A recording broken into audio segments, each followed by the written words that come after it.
It is Spanning the State. I'm Brian Noonan. And I am Kristen Bry. And what public policy can curb loneliness or improve mental health?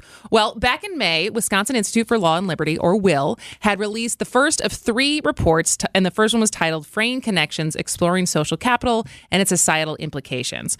And it looked at the declining mental health, violence, and loneliness that are all contributing to causes of societal problems.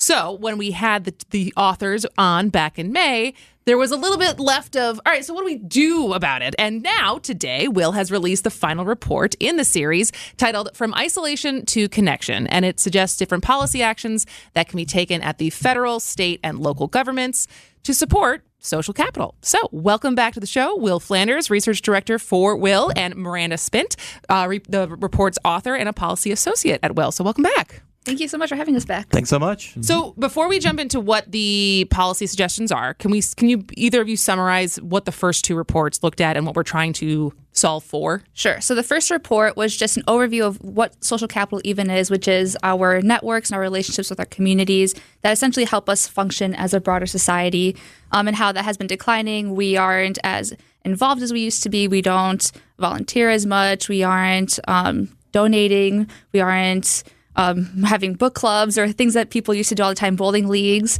and mental health has been declining, and how all these things are getting worse. And it seems to be that loneliness, especially as we're not so involved, seems to be one of the root causes of that. So then the second report is talking about how did we get to this point? Why are we so lonely? Why aren't we involved the way we used to be involved?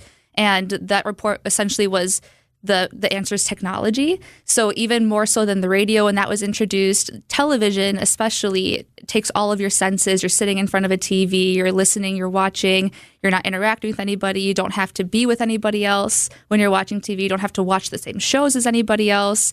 And then as TVs became more popular, now you're not as a family watching TV in the living room. Everybody has their own TV, and that gets worse as technology improves. We have tablets, we have cell phones. You're in your own world. You can be in your own room, completely isolated. And how this is kind of creating this idea where we almost don't even need to be in person to interact with each other. We have all of our online friends. You're interacting with your in-person friends online rather than in person, and those kinds of things, and how technology especially seems to be the reason why we have been kind of retreating into ourselves, not hanging out with each other as much, being less involved. So, of course, the question then is, how do we address all of this? Is really difficult. One of the big caveats of this report, of course, is that policy is not going to solve this. This is just, we need to be aware that this is an issue. We have to make the points ourselves to get off our phones, go on a walk once in a while, to reach out to our friends. And that's kind of the hard part about this. But what policies can do, at least in some instances, are just take a step back and hopefully raise awareness, knowing that these policies are being passed with the purpose of trying to rebuild social capital. And then as people are aware of that, that kind of gives them the space to say, oh, that is something that is important to do, or that I should take initiative and try to address. So some of these policies we talk about are charitable giving, philanthropy, and nonprofits. So, sorry, go ahead. No. I just, as I'm listening to this, 2 things popped into my head. One I know is very simplistic. It sounds like, all right, well, technology is bad.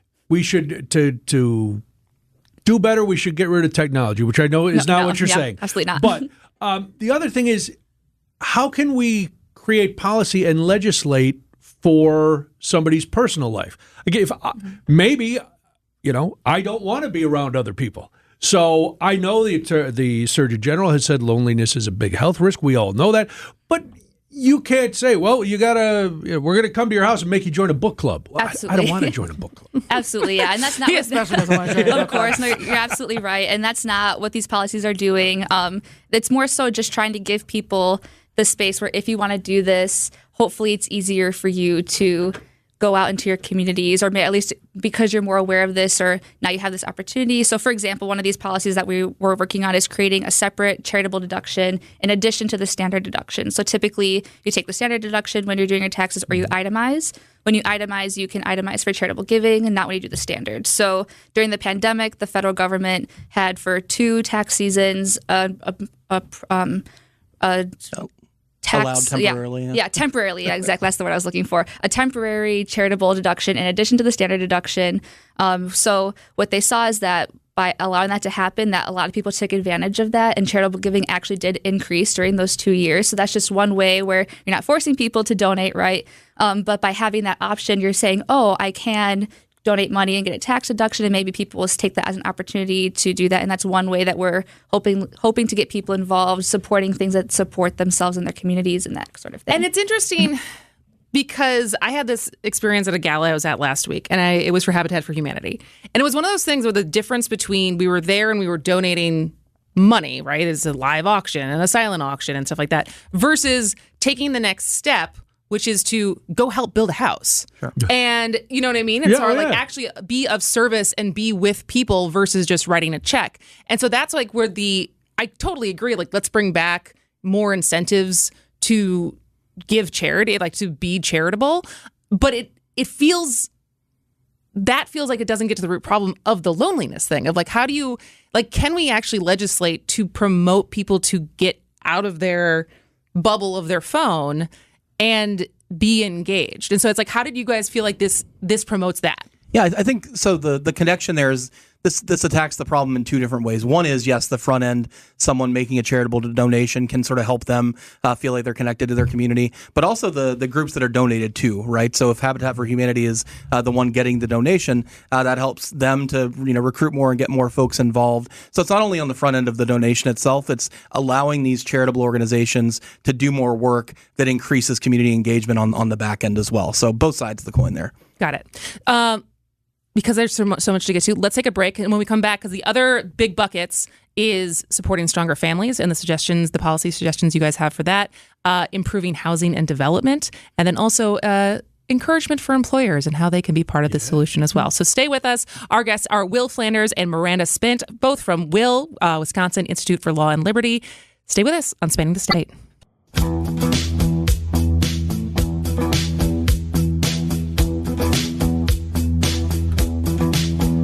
It's Spanning the State. I'm Brian Noonan. And I am Kristen Bry, and we are here with Will Flanders and Miranda Spindt from Wisconsin Institute for Law and Liberty. And we're talking about the third installment of their reports, talking about social capital and their policy solutions in their newest report, From Isolation to Connection. And we just were talking about encouraging charitable giving and different policy changes that we can do there.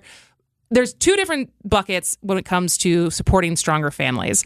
And the one that I think is interesting is I had never heard of childhood independence laws. Mm-hmm. And I think about this a lot in the comparison of my neighborhood that I grew up in and how many memories I have of my mom not knowing any idea, having an idea of where I was, but not knowing for sure. Right. Versus now having a 1-year-old daughter and knowing the data as far as build tough kids who need to have decision-making skills, but also not being, being able to let go. And so I didn't know that there's actual laws in place that address this. Mm-hmm. So just for a little bit of background for listeners. So what this is growing up around the 2000s, what happened is that there was a huge fear in the 90s and 2000s of real world. If you leave your kids alone, they're going to get kidnapped or something bad's going to happen to them. And then around that same time, so we're kind of shielding them from the real world a little bit too much. And at the same time, around the 2000s, when cell phones and technology and all that kind of stuff becomes part of it. So we were talking about this in the office where I got my first smartphone when I was 10 years old. Oh, where wow. I'm Gen Z. I don't know. So, yeah. It's kind of unheard of. And so that was like my formative years where I was on social media and how that is a huge impact. And part of the reason we're talking about technology, how so many younger millennials and Gen Z are having huge issues with feeling like their life has no purpose. They're super anxious, have much higher rates of depression.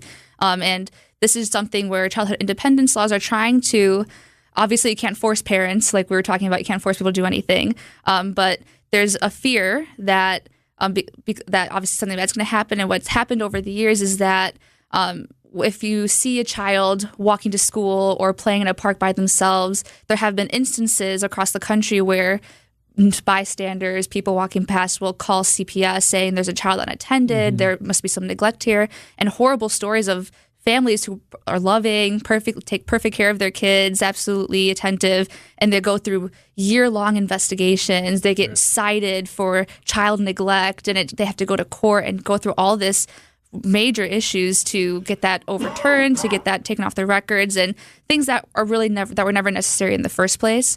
So what these childhood independence laws are trying to address is this fear. And they're just clarifying that just because a child is unsupervised doesn't mean that they're in danger or that you need to be concerned for their safety or anything along those lines. So there was one story of a mom who had her 3 children playing in a park across the street. She could see them from their window, checked on them every 10 minutes, but she still had to go through a 2-year-long investigation, and because somebody thought that her children were unattended and unsupervised. So it's basically just clarifying, here are some of the situations. Students, you can't say that just because a child is unsupervised, that's not reason enough to open an investigation. There has to be other things. There has to be proof that there was some sort of neglect or oversight of their safety, things along those lines. What's the law in Wisconsin right now? So right now in Wisconsin, our laws are pretty broad. Okay. We have pretty generalized, broad definitions of what neglect could be, and it could be taken to mean unsupervised. So if there really isn't too much to say that just because a child is unsupervised, it doesn't mean that you can't open up an investigation. So theoretically, if somebody called on you saying your kid is walking their dog around the block by themselves, that's dangerous, that could technically, hypothetically be used, and you could have an investigation open on you. And that might not be a huge risk. I don't think this is a insane problem, but there are instances where this has happened, where states are taking action to prevent this. And while this is maybe not necessarily addressing a huge issue, it does raise an interesting point, and it raises, again, kind of raising that awareness of you don't have to be so scared of your children being alone. You don't have to be so worried just because a kid is walking to school by themselves. We need kids to have that independence. They need to be able to build those decision-making skills, their problem-solving skills, and things like that you just can't do when you're constantly under supervision of adults. So it's not like a huge setback. We're not saying that kids should just be able to go do whatever they want. It's just a very basic, you should not have to fear the government taking your kids away because you want them to have some more independence and want them to build up those skills in their childhood. Makes sense. Let's move on to housing, because you draw a pretty big line between home ownership and rental when it comes to social capital. What's the difference, and what does one contribute that one does not?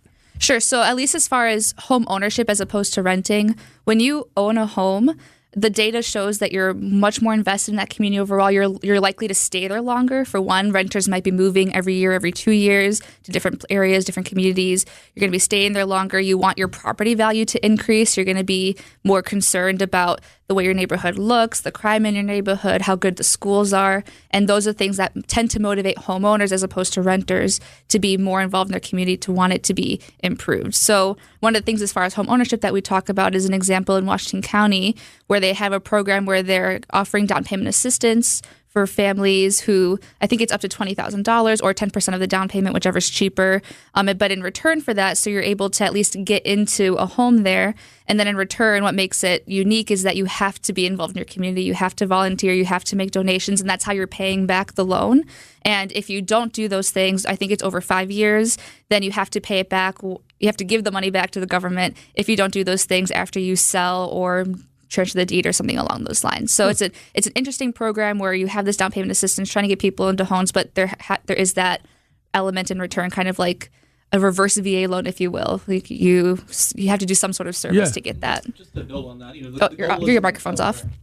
Just to build on that, the goal is not to denigrate renters, right? The goal is to turn more renters into homeowners because of those benefits. Obviously, there are many renters that may be very connected to the community, but on average, we do see some of those things that Miranda was talking about. Absolutely. Well, From Isolation to Connection is the report itself, as far as if you want to go check it out on Wisconsin Institute Law and Liberty's website. We only scratched the surface as far as what's in there. So Will Flanders, Miranda Spindt, thank you so much for joining us. Thank you guys so much. Thanks for coming in. Thank you. All right, Citing Unlimited News Time, 1:54. It's Spanning the State.